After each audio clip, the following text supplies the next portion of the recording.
there is something wrong with me, and I sense it, I feel it, but I don't know what it is.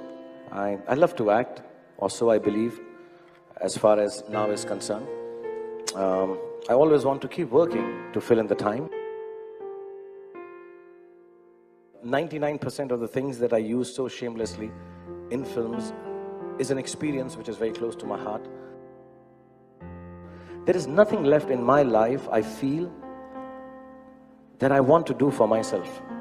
So it's a very strange, selfless, selfish place. I come from a very normal, lower middle class family. I saw a lot of failure. My father was a beautiful man and the most successful failure in the world. My mother also failed to stay long enough with me to see me become a big movie star.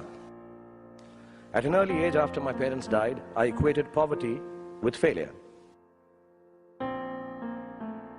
And I somehow developed this sense of detachment, the sense of false bravado, which I show in public to cover up this sadness affecting my life. So a part of me keeps on working round the clock, keeps on being happy in spite of things which are said about me, or make a joke about things that I do, but still keep doing them, because if I did not do it, I think I would be in the same state of potassium deficiency and depression. So to avoid depression, I act.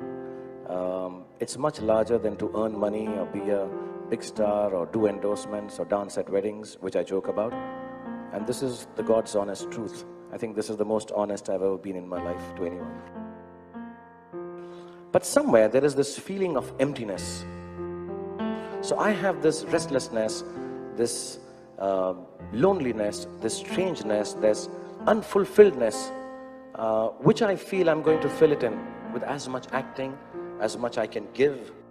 When I think of the reason that I do what I do this for, whether it is because I lost my parents early, I can't keep on harping about it. Everybody loses parents and it's all right. Get over it. The reason to go and act is not, like I said, the crores or number 1, number 2 or number 203 or 40, 45 and 100 crore and 200. Nah, I don't want it anymore. I've got everything, much more than a boy sitting on the roundabout in Kamari Auditorium watching cars go by because his father can't afford to buy a film ticket. Can have. You can't take that away from me. You can take away the awards, the money. You can't take away the fact that I became Shah Rukh Khan. I became somebody else. I don't deride myself or deprecate myself when I say I'm kind of capitalist. It is just that I am a survivor who wants to live well and think well. And I think all youngsters should believe that. As much as I love calling my dad a successful failure, I'd like to be just bloody successful. That's all. And they're right when they say, I didn't believe it. But believe you me, it is very lonely at the top. So you have to be lonely when you try to be successful. There are times when I still feel lonely. There are days when I feel very sad at my failures. The sea in front of my bungalow makes me feel just as little as it did 10 years ago. I cannot answer a question which is asked to me in every interview. What is the real Shah Rukh Khan like? I don't know.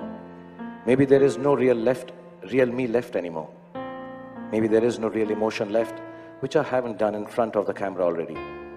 Maybe I'm just an act now. Only those who love illusion and know it will go far. Otherwise, we spend our lives in a confusion of what we say and do with who we really are. And the only way I keep it sane is by clinging to the only person I know the best, myself, all alone. But to be alone amidst millions of admirers is no tragedy at all. It is beautiful. I spread out my hands, close my eyes.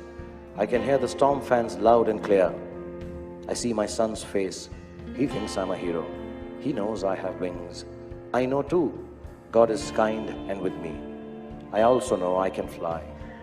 I let go, I'm flying, and so is the rest of the world with me.